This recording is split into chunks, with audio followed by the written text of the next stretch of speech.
Good evening, Mike. Morning, Master Jerome.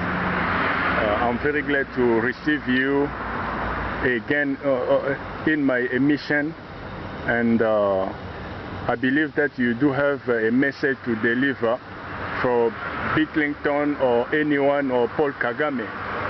God has spoken to you. Let's deliver the message. Okay, thank you, Master Jerome, for giving me the word.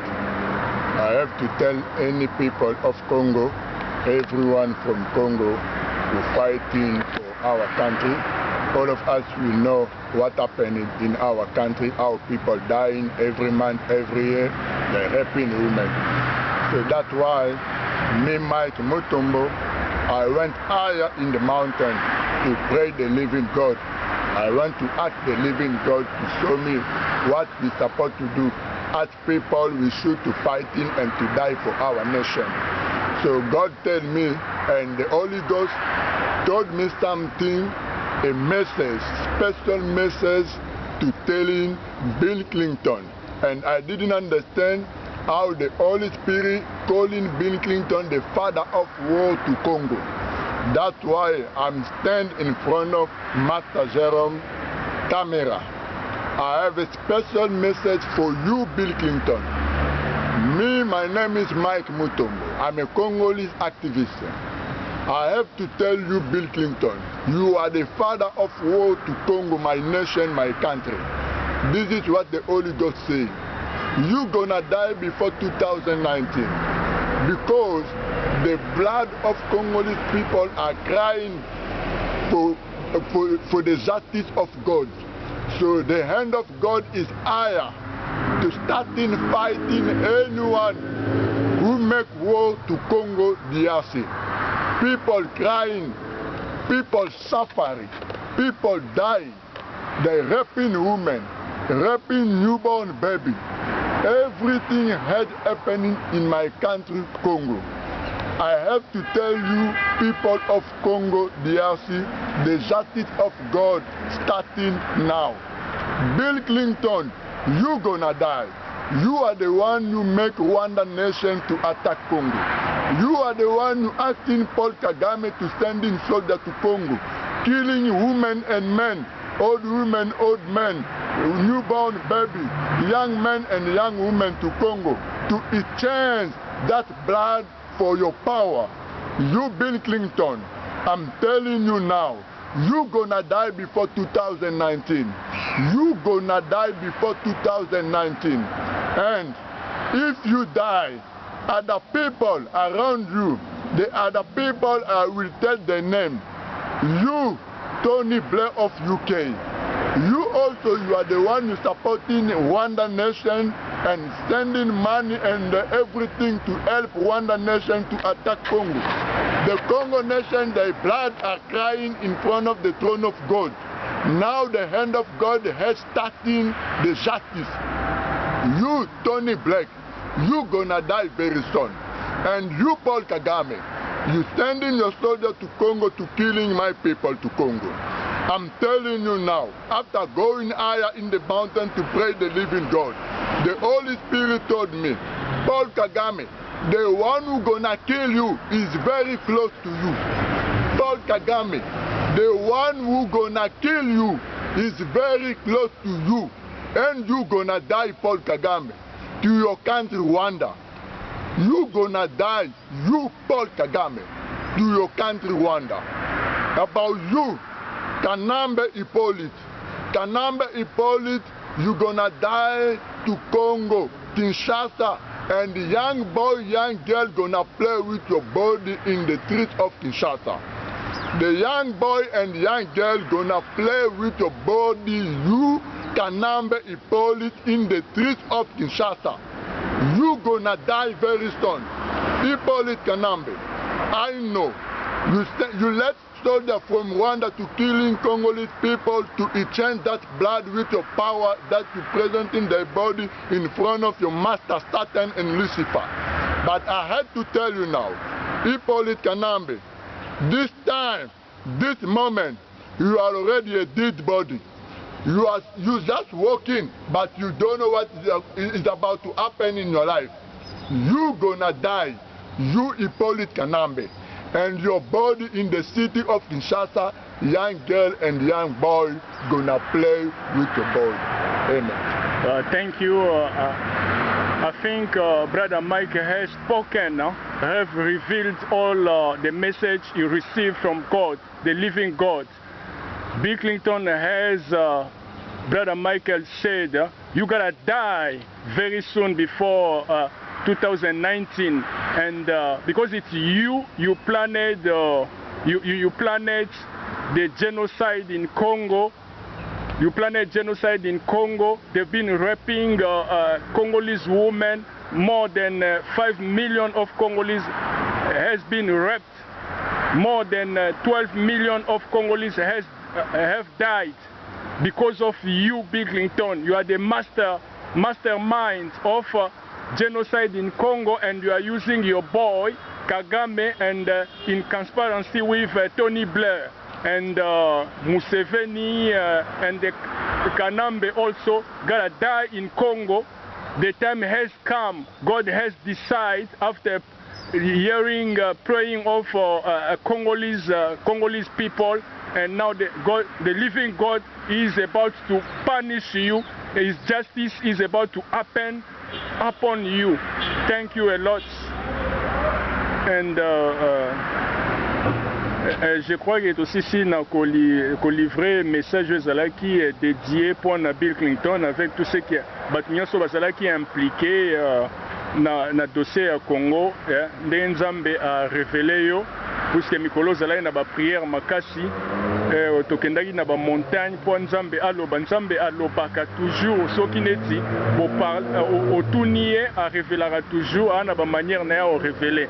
Alors on a été un message mususu ezali o ki bo adressé au peuple congolais na munoko na biso elingala so wana message moi oloba. OK, merci maître Jérôme na ndongo petinga parole. Na ekoloba na yo Félix Tshilombo Tshisekedi. Na ekoloba na yo Jean-Marc Kabundu wa Kabundu. Bokokufa. Ta ya maseke za lisuto. Même moi, même période bokoma ko organiser ma solo na bino soki ba Rwanda ba contacter bino. Na période oyo année passée en 2016 ba Rwanda ba contacter ki papa na bino parti déjà à Europe. Donc papa na bino ya kasala ki ba meeting ebele pona ko distraire ba Congolais. Ko pesa ba préavis na ba date ba le 19 na décembre Kanamba tikali na pouvoir occupation tikali na janvier occupation ba bomi papa na Félix Tshilombo. Félix Tshilombo, Jean-Marc Kabundu wa Kabundu. Na précédente émission de dans la lobela que Jean-Marc Kabundu wa Kabundu. OK, États-Unis va décider au bengi ba lobby. O ba bando soutenir papa na yo président na UDPS, Mowe Etienne Tshisekedi. Ba juyo ba proposer ba million pour ba yebi ko za pauvre, pour banda ko jouer que ba jemo ko ya ko endormir population. Parce que ba yebi que population congolais, o ya diaspora, toza déterminé. Nandambu ya population ba dans Kinshasa, o ba recevoir esprit par onction, un esprit averti. Il y a révolution, bati ba telemi. Bazo de là-bas si la nana ba Rwanda na bino tout ba politicien collabo. O bozo mi benga ba opposant ba soi-disant opposant ba faux opposant. Félix Tshilombo, bo bandi ba réunion secrète na Hippolyte Kanambe. Yo Jean-Marc Kabundu wa Kabundu. Boke na JLM. Boko kuta na Jeannette Kanambe. Bo bandi ba masolo na bino secrète. Bobo distraire lisu bato. Bobo yebi ke na 5 mois au décembre. Le kola yo kotaki ba Congolais que électeur dans le 31. Joseph Paul Ngakoyi a contredit à le bel électeur en 2018. Petit na aux États-Unis Jean-Marc Kabundu wa Kabundu aya yebiti batina émission maître Juno Will que non ndenge zana to put Kanambe house to ko bengana avant le 31 décembre. Koto Sénat soutient la population ba sarole. Koto Kanamba lobi a promis jamais ba Congolais qui a organisé l'élection. Bon comment ça kana ba? Félix Tshilombo okokufa. Ngai Mike Mutombo nazoloba. Na matin na montagne na maître Jérôme. Toko prier d'abord pour na ba vie na biso. Après to prier pour na Congo. Bino nyonso. Félix Tshilombo okokufa. Ba sataniste ana o ya famille ya roi Léopold II. Descendant na eba na o bazwa bino no tas famille Tshisekedi. Po ba jouer ba game, vont dormir population. Pour peuple na continuer souffrir kokufa. Félix Tshilombo ozo kufa Jean-Marc ozana nous jeune au côté na ba game ya busoba po banda kosala busoba Jean-Marc Kabundu wa Kabundu okokufa maseki eza lisusu to côté na ngona dimension molimo po to moni physique bozo yoka mais bozo salela oto otenga mne bo sala te siko to bandi makamba molimo to côté siko bitumba na molimo po bitumba oyo ezalaka pe na molimo occupation eza pe bitumba molimo ndenge ba dominer ba professeur ba docteur ba médecin nyonso na Congo bakomi ba bololo liboso ya mboka oyo etini tuti power o baza même pas 2 millions petit moko illettré Nyanzi Kanambe asakani na ba professeur médecin docteur asiliti basimaele na Congo ko boma batindenga lingi bino bozo participer na mabe wana yo Jean-Marc Kabundu wa Kabundu soki okoti na ba jeu oyo pono landi mbango oyo ba belge wana descendant famille roi Léopold II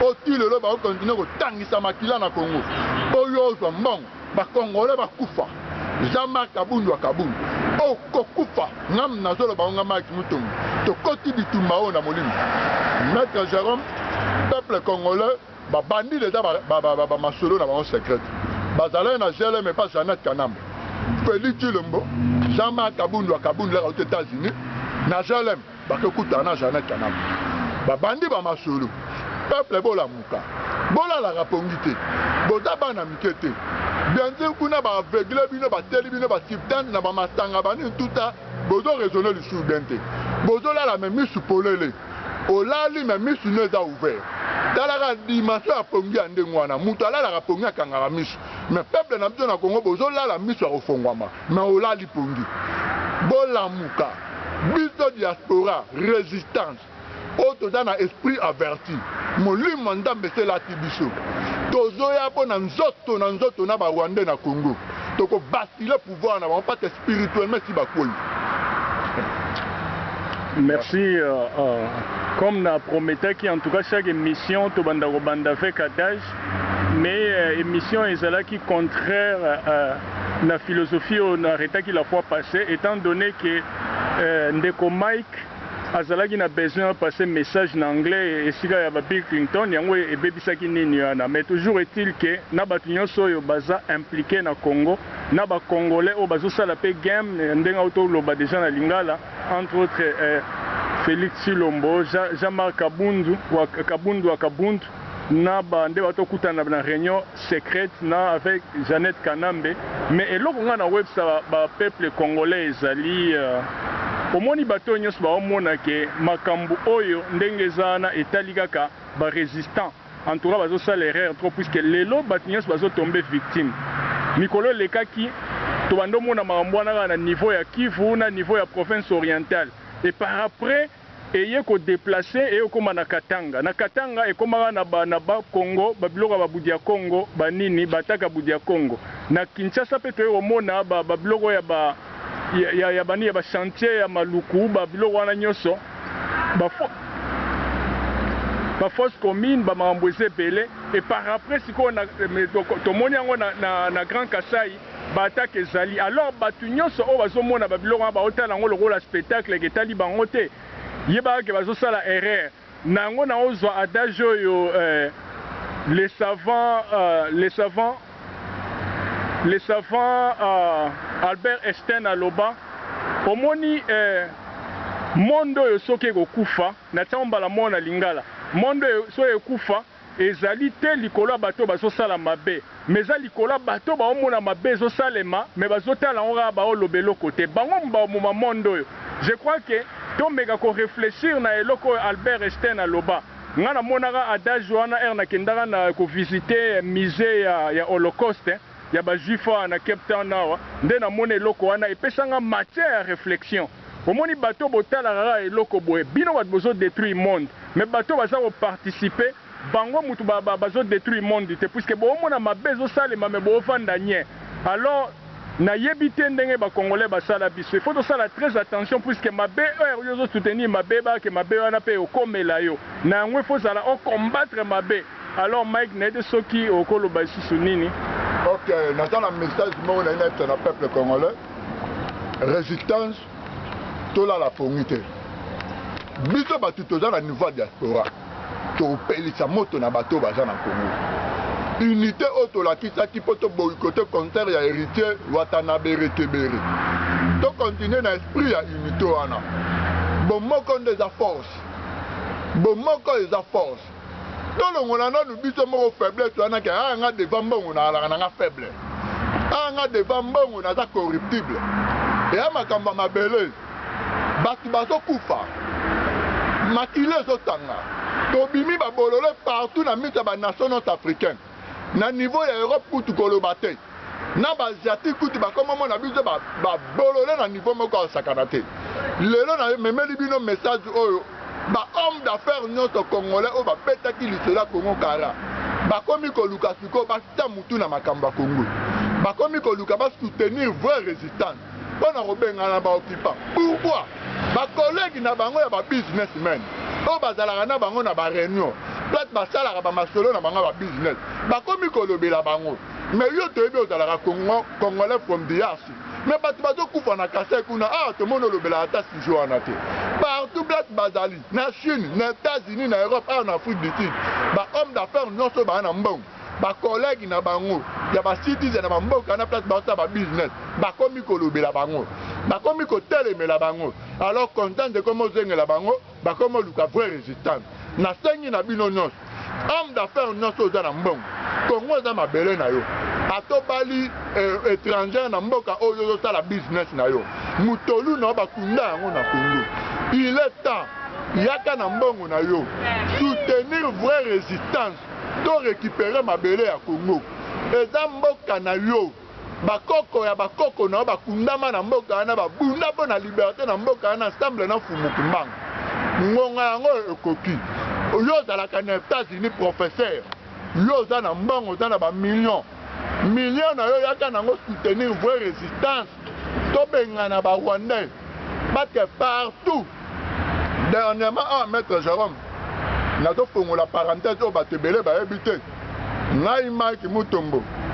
Ma collègue m'a accompagné à la concile à Russie. Car on a partagé l'idéologie. Moi, comment moi idéologie pas sud-africaine. Na partagé na bango balobi ok tokoyedo yo ningi tokene na ambassade nga bi photo ke na ambassade à Russie. Tokena bango na ambassade à Russie ba kotisi lettre wana. Répondre toujours que ça a un plaisir ma casse bande on a ba congolais. Russie balobi baza prêt à koyedo vraie résistance congolais. Ce qui peut biso to za serré à ko simba manduki. Bango baza serré ba prêter biso ba arme to benga na occupation. Ba bombi ango te balobi ango polele ba bi pas te situation à Congo zo tenga manduki. Ce qui vraiment vraie résistance congolais to za sérieux. Bango baza prêt ba arme tondi trop na dépôt. Ba peta vraie résistance manduki to benga na occupation rwandaise to za son. Et ni tout moins de 2 millions.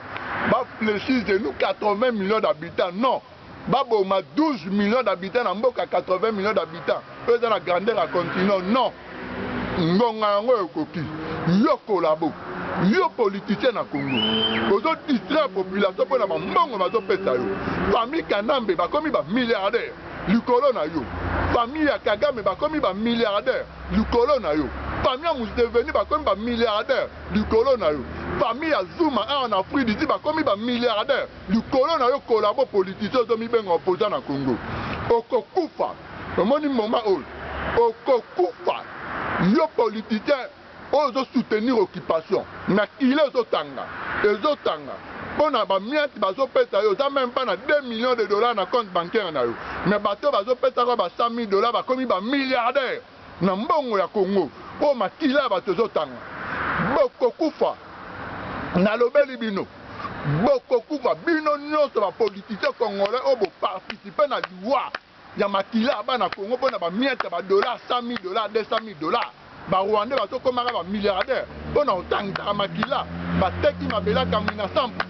Bana bakufi pona bango bazwa ba milliards yo Congolais zo betela bango maboko boshap okokufa kinge mulumba okokufa bino nyonso bakolabo arimo basakani mende bokokufa ingeta. Je crois que dossier à Congo vraiment zotika bato so oza indifférent c'est oza vraiment vrai congolais te. Il faut se poser question ndenge ba loba Omoni Dajmo et Lobaka, beaucoup de gens ont vu la pomme tomber, mais il n'y a que Newton qui s'est posé la question pourquoi la pomme est tombée. Alors, il faut me poser la question. Comme on a dit, c'est une situation au Congo, c'est normal. C'est normal. Bola lanzala, normal. Robinet comme bimabanye, normal. Mais finalement, Congolais, ça l'a rendu. Beaucoup l'ont battu que non, trop c'est trop, et puis c'est ras-le-bol. Que non dengue zabo en tout cas ton dimi sous situation haute. Et moi faut arriver à quoi refuser babilo mususu. C'est ça même la dimension spirituelle qu'on refusait la situation sous baza imposer. Mais Congolais les lois suba belé ba suba avantage ça que ceux qui ba lobi bossa la boye bondimi. Suba imposer bino boye bondimi. Suba sali boye mais ya on mon les lois ba moi oseka biso. Sur nazwaki na mona même mata docteur oyo bato ba en États-Unis ba koyeba mais ba Congolais au balandara mingi ba nino azan États-Unis docteur Ouma Johnson. Alors ba yelo comme moi lobi lelo même biso ba noir américain, bango ba noir américain, ceux qui ba ça respecter même les États-Unis étant donné que Afrique est égalissima moyen continent place bango ba outa. Tellement que le continent a un boulot et là au moins il y a ni moyens que même bango ba noir américain va respecter bango et à moment na chinois les États-Unis mais va respecter puisque Chine est ali et ça puissant et puis ceux qui chinois vont attaquer les États-Unis au moins na ba Chine au loba mais puis en Afrique na non au loba. Alors et là quoi ne pas sa matière et réflexion et on moni que non les loba ça vont attaquer biso na Congo puisque ba Congolais to ko loba rien passeport congolais même ceux qui vont solliciter visa et comment baobwaka yango nyonso wana biso moko topesi Congo mu Congo tokoka ko valoriser vraiment Congo te na yango la fois passée na ça ibino ke non omoni l'homme ya situation bo permettre ezate ke ngai nde eza boye nazali fan club ya Papa Honoré Ngwanda mais nazomona ma réalité en face omoni moto na yambo ya pareko ndenge eza boye aza homme fort l'homme ya situation na moment o ndenge ezali et abu na vie na biso moko boye o nazo saluer aza na Kinshasa aza mukolo alobaki vraiment bana bozana raison mutu oyo akoki kolongola Congo na niveau oyo suite se rallier na sima na eza Papa Honoré Ngwanda puisque aza vraiment qualifié pour ça la job moya kitoko pour que na babinemi na bato baza babinemi na ba congolais na ba traître na ba pays limitrophes batu nyonso même na ko revisiter ba contrats internationaux ezali monsieur Honoré Ngwanda. Oh, nous avons salué en passant les choses dans loba loba. Ok, merci, maître Jérôme. Nako appuyé ma solo au Utukoloba Siko. Homme fort, l'homme du moment. La situation est de traverser Congo Lulu. Tu vois qu'elle est ma flirté. Ton limite de capacité n'a un talent on dans ma takatinae. Et ça, Papa Honoré Mbanda Nzamboko Atumba. Congolais en nord, il y a sud, il y a est et à l'ouest. Et ça, on a 4 coins à globe, on a diaspora. Ton di Mamoutuana. A Bengita biso tout au tambola qui na marche na Belgique le 8 avril. Après manifestation na to moni ba résultat na Parlement européen. Donc tia mutuana maboko. Yo professeur aux États-Unis. Yo docteur aux États-Unis. O bozo le kana émission maître Will. Hein, ya maître Gino Will. Boza na ba mbongo ba million. Bo soutenir Papa Honoré Mbanda Nzamboko Atumba. Ndenge ba riche ba répondre ngai leur ba collègue wana sud-africain ba memi ngai na consulat ya Russie. Ba lobi ke situation na yo to comprendre ngo pe situation na to étudier ngo banda kaleza na ba grand homme ba grand politicien congolais. Ba leka na ba mboka na bito na Russie. Totala situation o eloko longola ngo za manduki. Donc toza prêt ba arme tondi na ba dépôt. Résistance na bino bozala kaka sérieux. Biso toza prêt pour te pesa bino manduki. Même ba homme sage ba vieux o ba sage ba do mona situation congolais que ne mettre Jérôme Autoloba.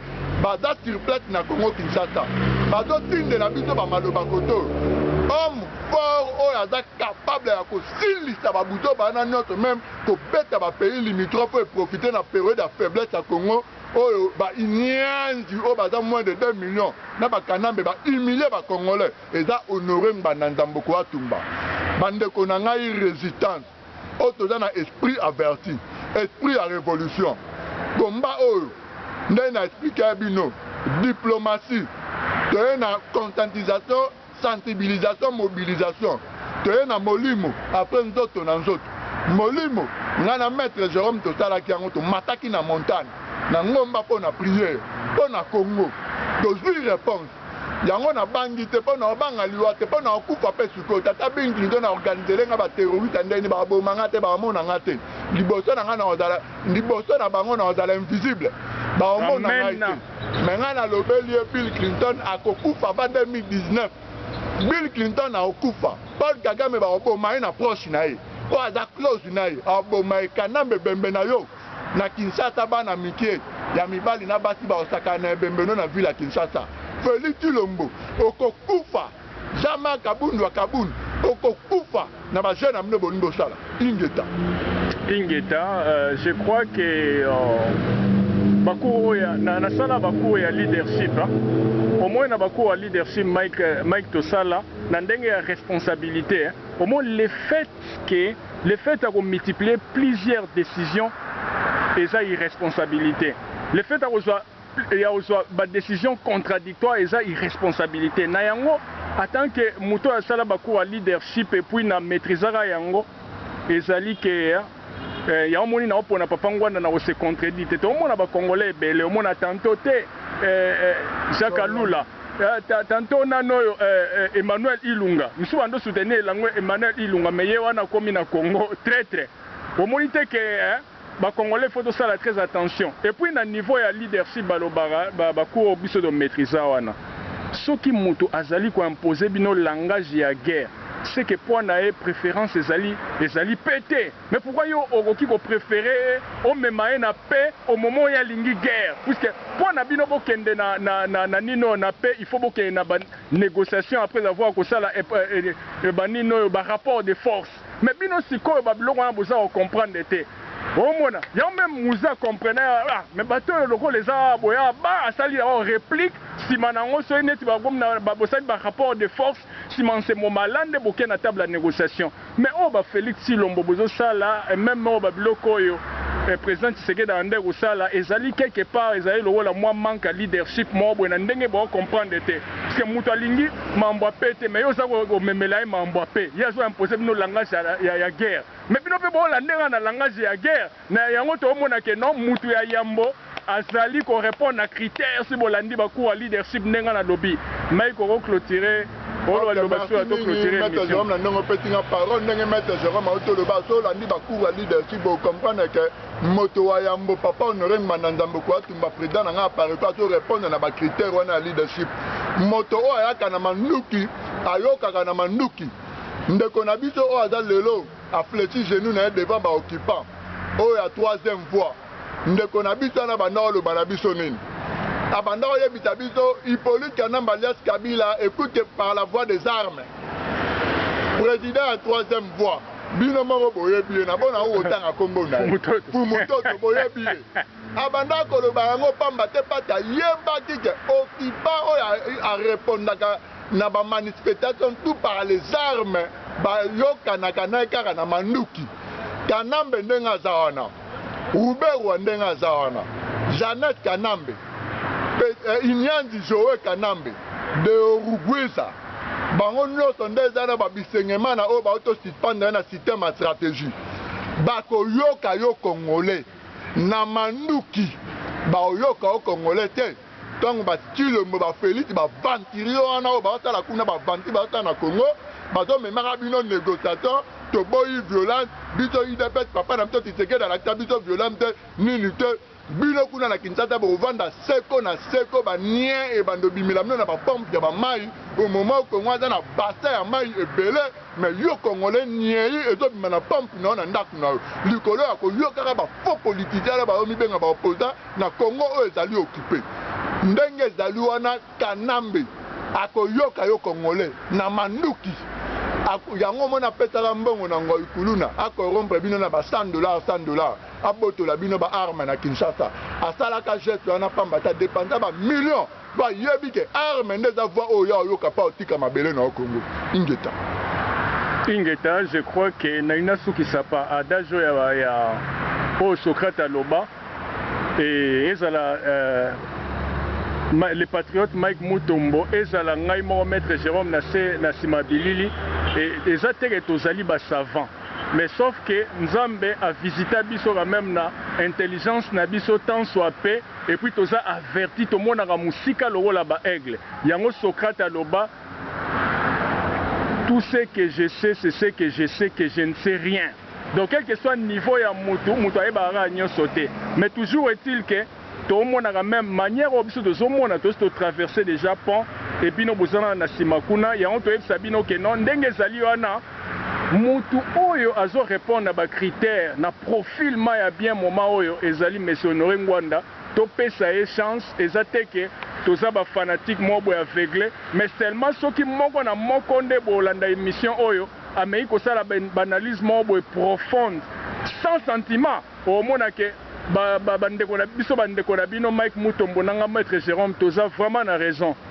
Alors on a salué ba résistant nyoso bon continuer et puis na période de conscientisation et aussi que résistant nyoso congolais nyoso oyo ana souci ameka to ça la caisse moko boye ya contribuer à mbongo pour que un jour ou l'autre to somba ba arme poana to pungusa bato bayaka puisque même na ndenge ya droit d'initiative to ben en parallélisme ya forme c'est-à-dire bon bayaka na même forme bon bayaka même forme wana puis faut bokendisa bango c'est ça le parallélisme des formes au mona bon bayaka na minduki mais il faut to benga na bango pe na minduki c'est ça en tout cas on saluer quelques bateaux na saluer petit nanga okito na saluer maître Will aux États-Unis et na saluer puisque à permettre biso en même temps de découvrir ce qui était caché et parce qu'il y a Jean-Marc Kabund ou Kabund il y a au moins na saluer et puis na saluer colonel Odombo et faut oiseau continuer toujours et puis na saluer vraiment ba résistant baza et belé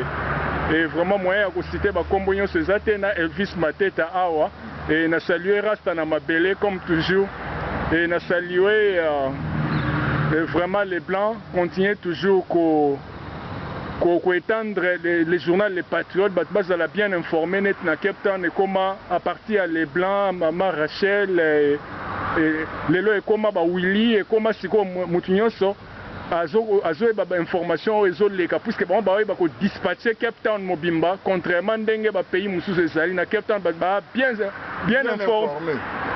informé compte tenu à effort Mike Mutombo azo sala nanga mon maître Jérôme na monsieur José Loboko aussi bien que moi s'emporter un sentiment ya tshisekediste. Donc merci mingi na saluer président national à Pareko papa Honoré toza na timana papa bitumba na yo za noble pe juste pe ba nation belé bazondi mangonde yo mo yebi na mwana yo ba memenga na ba collègue sud-africain na consulat ya Russie tokenda kuna bazwa ki dossier Congo batalaki balobi batali ba étudier na forme toute situation Congo zo senga manduki ba dépôt na bango tondisami na ba arme toki résistance za sérieux baza pré ba peta ba arme toki ndo pikola situation na eza Congo eza na Congo balobi mboka lokola Rwanda etini tuti baza moins de 2 millions car ndenge papa olobaki na ambassadeur wana wazo représenter race na Cape Town par lobaki yango alobi yango mboka na ezaka etini moko muke tuti po bato tungisa Congo boza 80 millions na grandeur à continent vraiment eza soni makasi toki résistance boza sérieux tokopeta manduki boke no bengana ba inyanzo wana papa toza simana oza l'homme du moment oyo akoboya yango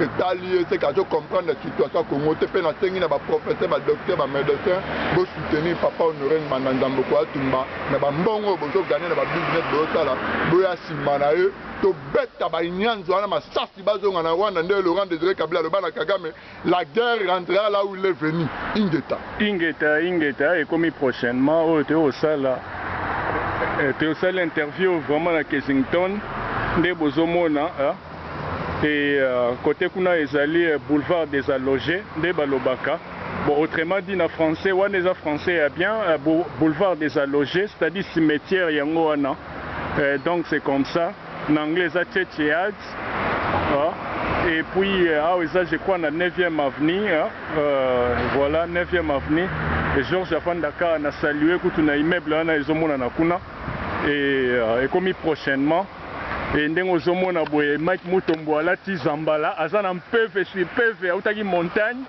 et azana mpeve sur mpeve auti montagne de bozomona en tout cas nyoso oya lobia wa ekokokisama puisque yena esprit moko spirituel ya makasi. Alors oyo nyonso bomona tala ndenge ezali cimetière ezali bien encadré nde na loba boulevard des allogés ya mulai cimetière ya Kensington tala yo mo depuis coin emonana kutu te côté Bandi et puis côté Suki mais bomona cimetière nde eza bien entretenu donc ekomi prochainement ezali maître Jérôme Ingeta